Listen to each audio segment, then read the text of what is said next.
City Center podcast from West Palm Beach. I'm Gerry Marcelo. Few cities have gone through the changes that West Palm Beach has seen in recent years. Once a quiet little city in the shadows of places like Miami, Tampa, and Orlando, West Palm Beach is now a hotspot of cultural and financial prosperity, firmly on the map with famous destinations from around the globe. But if we could turn back the hands of time even farther, we would find a West Palm Beach far different from what we could imagine. A place that 50 years ago lived life a little differently. On the podcast today, we have a guest that started a career working for the city of West Palm Beach 50 years ago. And he's here today to share a perspective about our city that is a half century in the making. Greg Mihalko, welcome to the podcast. Thank you. I'm happy to be here. I appreciate the opportunity. Well, we appreciate you being here. I mean, 50 years with the city, that is no small feat. Actually, we double-checked it, and I am the longest tenured employee. So it's actually a little over 50 years. Wow. It was 50 on August 12th, so it's 50 years, 2 months, and a few days. So. That is nutty. Okay, so 1974 is when you started. Tell us about how you came across the job and what it was like during those very early days working for the city. So I moved here in 1973, and I started off in construction with no basic skills or anything. I was right out of high school. I was 18, and I was digging ditches for construction. And at that point, construction went a little low, and they were laying people off. So eventually, I ended up losing that job and got hired on by somebody else. But again, because construction was low, I ended up losing that one. So I was actually out of work for 3 months, and I had I actually after almost 3 months I had interviews with FPL and the city of West Palm Beach. The city of West Palm Beach actually hired me first. I don't remember exactly how I found out about it, but I remember thinking, well, you know, a city job can be pretty secure. Construction, right. You don't work when it's raining, you don't have the holidays, you don't have different things.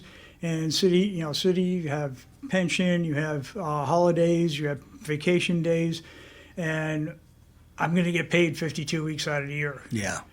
So I was making $4.50 an hour when I was working construction, and I started here at $2.35, I think it was an hour. Oh, so my goodness. Less than what is.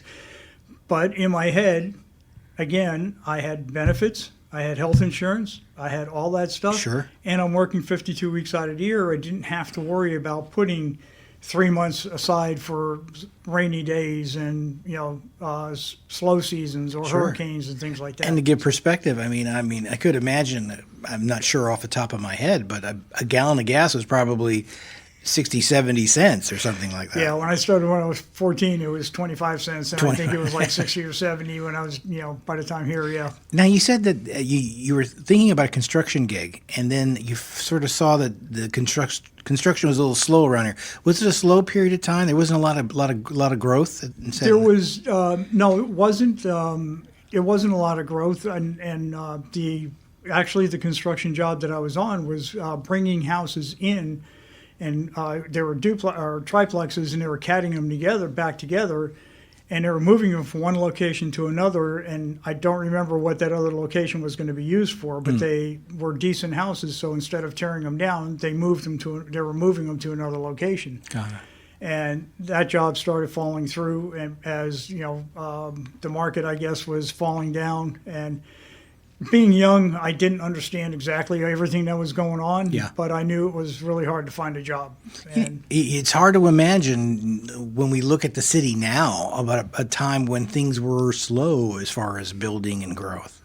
Yeah, it is. I mean, looking at it, what's going on around here now, I really seriously wonder how we keep up with it, how planning and engineering and keep up with all the building that's going on, because it's a tremendous job to do all of that, and the landscape has changed. I mean, Oh, it has changed. Sure. No, yeah. I mean, just any kind of photograph from that period of time. And, the 70s, I mean, it is 50 years ago, almost a half century, but it isn't like forever. It wasn't like 18 something or anything. It was fairly, it's in recent memory. And yes, the city has changed so drastically over those years. City Hall was in a small building on 2nd Street when I started here. Wow. Wow. And the engineering department was in a beautiful two or three story building that was on 7th Street. Yeah. Where, but down by the railroad tracks where 7th Street dead ends off of Dixie by the railroad track. It was in a beautiful building there, beautiful hardwood floors. I mean, just the stairway going up. The building was phenomenal. It's unfortunately not there anymore, but that's where the engineering department was. When the old City Hall was on 2nd Street, I never really got beyond the basement because most of my workings with anything in City Hall was with the printing department, which was in the basement. Yeah. So if we needed something printed or something like that, I would run down there and pick it up for them. Since I worked in this area, I started off as a laborer, and I was working in the downtown area, what we called the Cove at the time, which was from Banyan to Okeechobee, and then we had different parks like Okeechobee Boulevard. We did Chillingworth Park. So we had other some outer areas, but our main focus was down here because the library was here, and we had Clematis Street at the time. Did you actually live in West Palm Beach? I did when I first moved here. Yes. Okay. So, in '74, was it? I take it that it was a more sense of local community. It wasn't like we were sort of sprawling. It was just the folks who lived here sort of dealt with each other. Yeah, I don't know a whole lot of people that. There was a lot of people that I know that did not live in West Palm Beach, but most of us that I worked with, the labor end of it, a lot of us did live either in West Palm or just right outside of West Palm. Like Sure. Some of them lived in Riviera Beach or Lake Worth or something like that. Sure. I lived in Palm Beach County at the same period of time. This story is not about me; it's about you.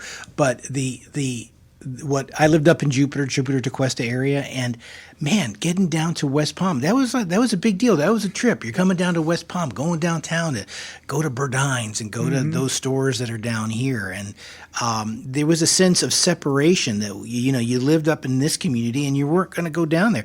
That seems to have really disappeared over the years. It's like we're like one big metroplex now. Yeah, it's definitely a lot easier to get around. I mean, 95 is finished, and 95 was just a dead end. When That's right.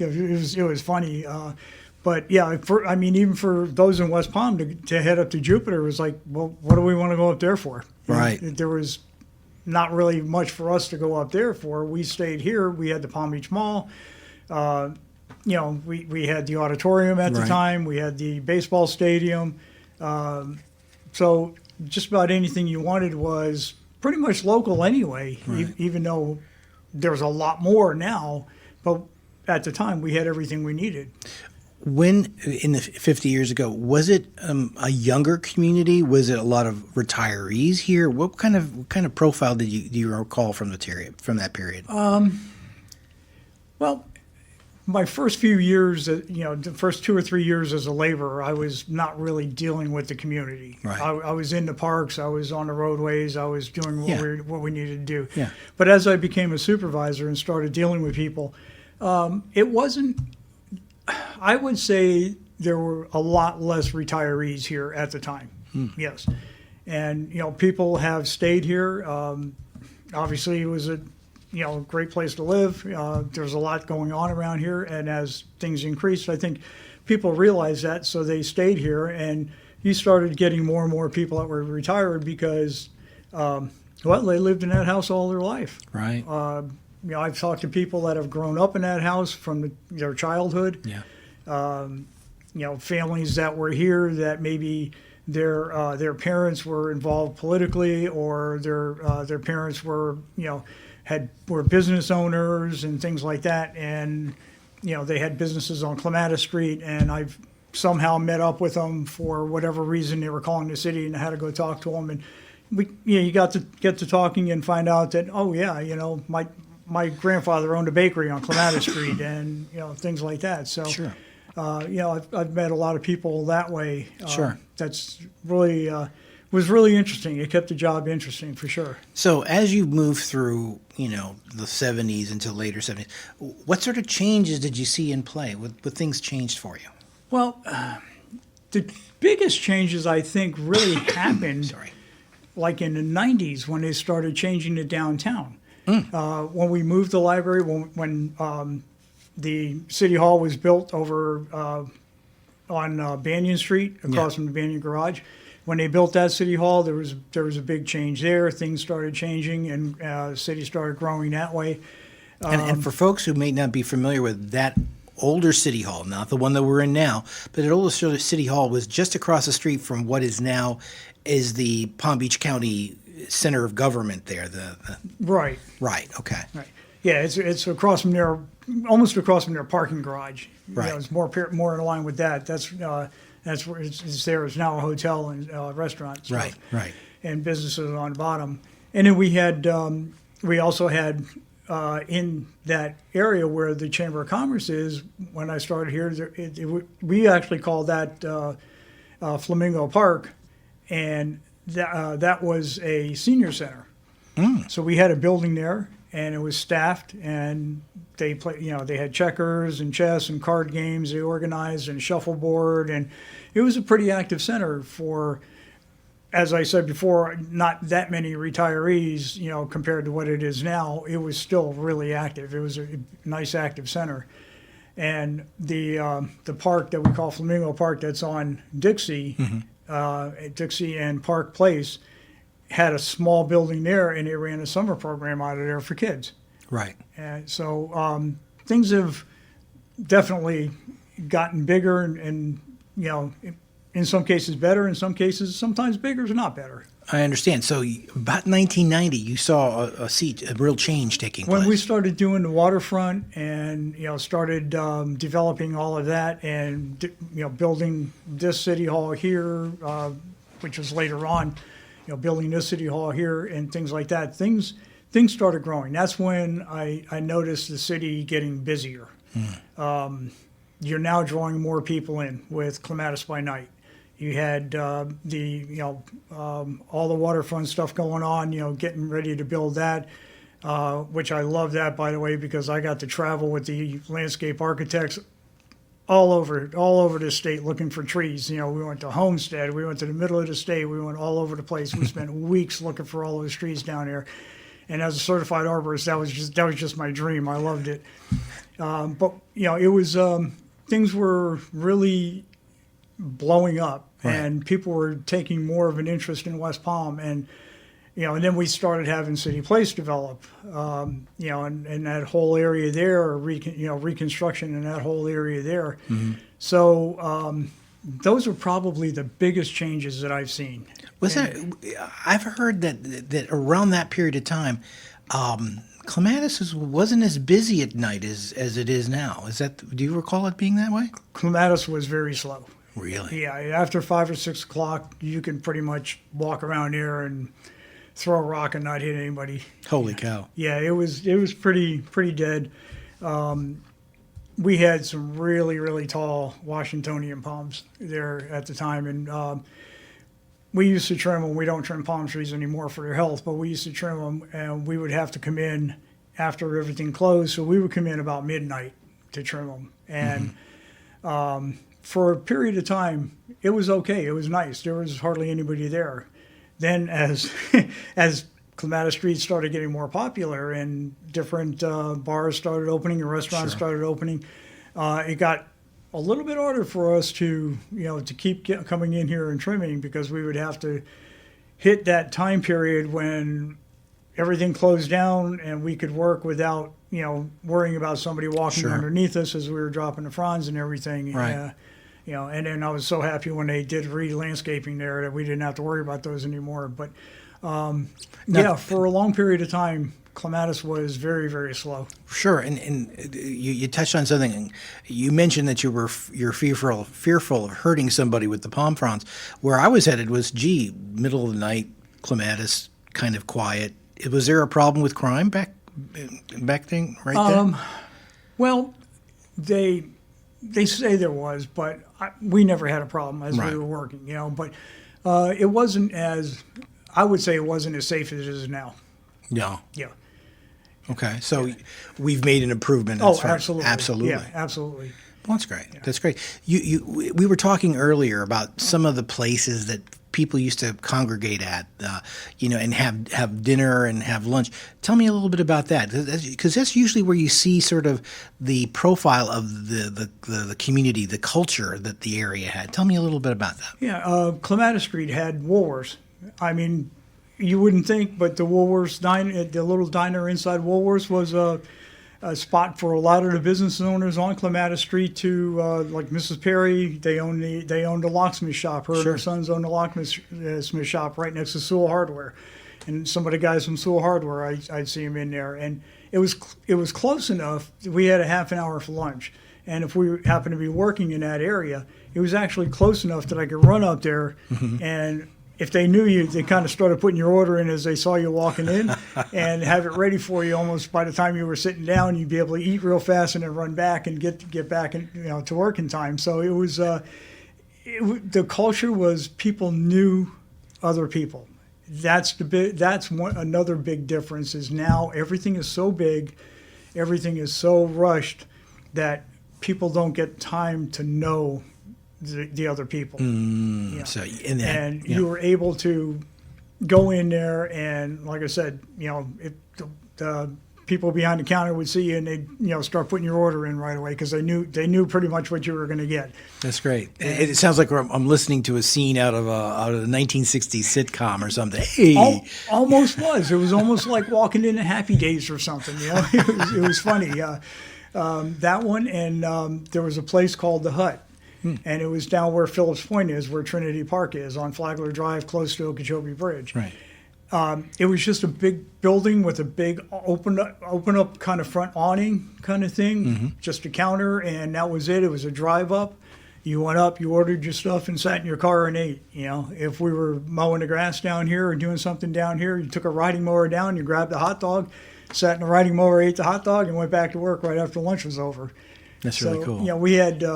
It was nice working in this area because we had those little things that some of the other crews didn't have. It was kind of a perk of working in the area. Sure. Now we talked a lot about downtown. Did you do anything up in the Northwood area? I was mainly focused downtown when I started, and then I started running crews. They saw potential in me, so I started running crews when the supervisor was out or on vacation or maybe resigned for some reason. They would put me in place till they found somebody else.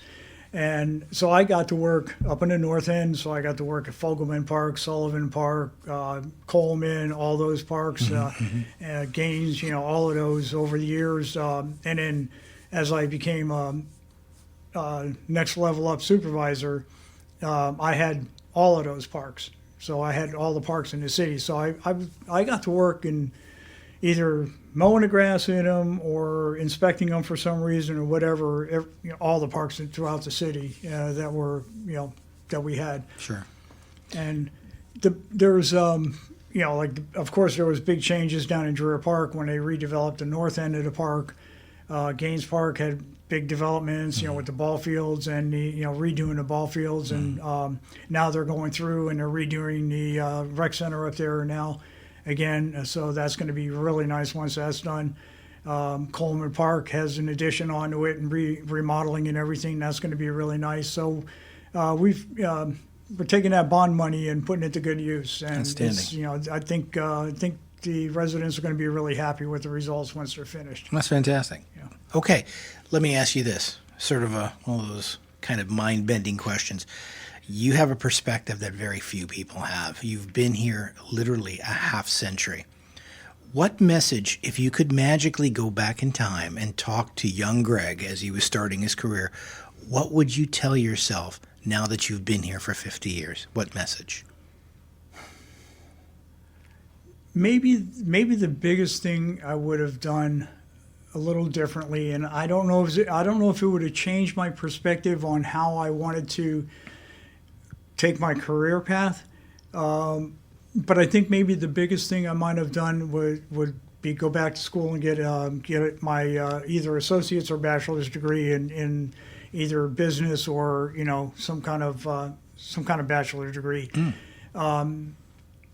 Because everybody looks for that, and and sometimes that's great. Sometimes experience is just as good, but just as a afterthought, I don't know. I might have done that, but I was never a college type person. I always wanted to do something. Always wanted to be out in the field. I always wanted to work.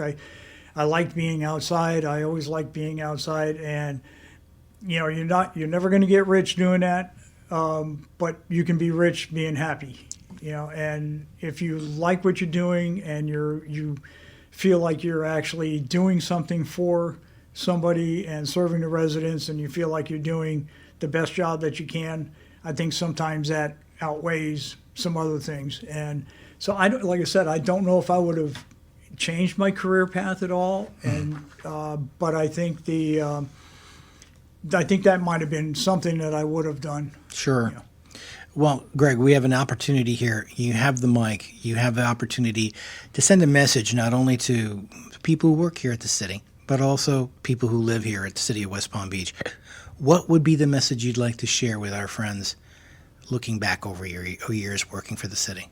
Well, looking back, those that are still here, and a lot of people that have left, if they happen to be listening to this podcast, I just want to say I have many people I'm going to miss. I've thoroughly enjoyed working with so many of the people here, and they've been dedicated, hardworking, and just have always the people that I've worked with, especially in the parks department, the employees that I've worked with, and the supervisors that I've worked with. I'm going to say this, and they know it. I put them through hell sometimes. We had jobs to do that just nobody else wanted to do. They were nasty jobs. Nobody liked them, and that team came together every single time and got it done. We moaned and groaned and hollered with each other, and we, would get in each other's faces, and we'd say our, pieces and turn around and walk away and go out after work and have a beer or something. Right. We were a team, and we still are. We still are a team, and I have the deepest respect for those guys over there. And other departments, I know people, they're hardworking. And to the citizens, I want them to realize that when we say no, we can't do it, it's not because we don't want to. It's not because we're trying to be nasty. It's because we either have an ordinance that tells us we can't, or we just don't have it in our budget to do it. And we have to go by a budget. Otherwise, it's like your own home. If you don't go by your budget, you're going to go bankrupt, That's right. So I know it sounds bad when you tell somebody no, that I can't do that, or I won't do that. As far as let's use trimming trees for example, we have an ordinance that we have to go by, and we have ANSI A300s that we have to go by. And as a certified arborist, I'm bound by those standards. I have to go by those standards when we trim a tree. So the same token, by the ordinance, we're bound by those ordinances. Right. So I just want them to know that this is a dedicated city. They are dedicated to the people and to do the right things, and we try our best. Greg, I couldn't imagine you saying it any better than that.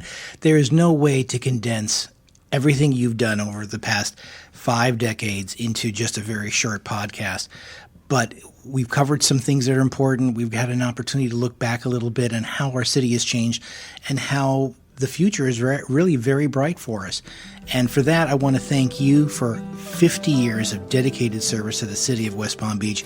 I know I have a lot of voices behind me that are saying this exact same thing. Thank you so much for being a part of what we do here in the city and making the city the wonderful place it is to live. Oh, I thank you very much. I thank you for this opportunity, and it's been a long run, And it's going to be an emotional goodbye. And by the way, my last day is Friday. I'll be heading to Jacksonville, be with my grandkids and my kids, and enjoying the rest of my life. Oh, there's nothing better. And hey, I want to thank all of you who are listening today. We appreciate you being here and enjoying our conversation with Greg. Please feel free to like and subscribe. We're here all the time. We want to hear from you as well. Leave us some comments. Let us know what kind of things you'd like us to cover. Again, this is Gerry Marcelo, and this has been the City Center Podcast from West Palm Beach, Florida, and we'll be seeing you soon.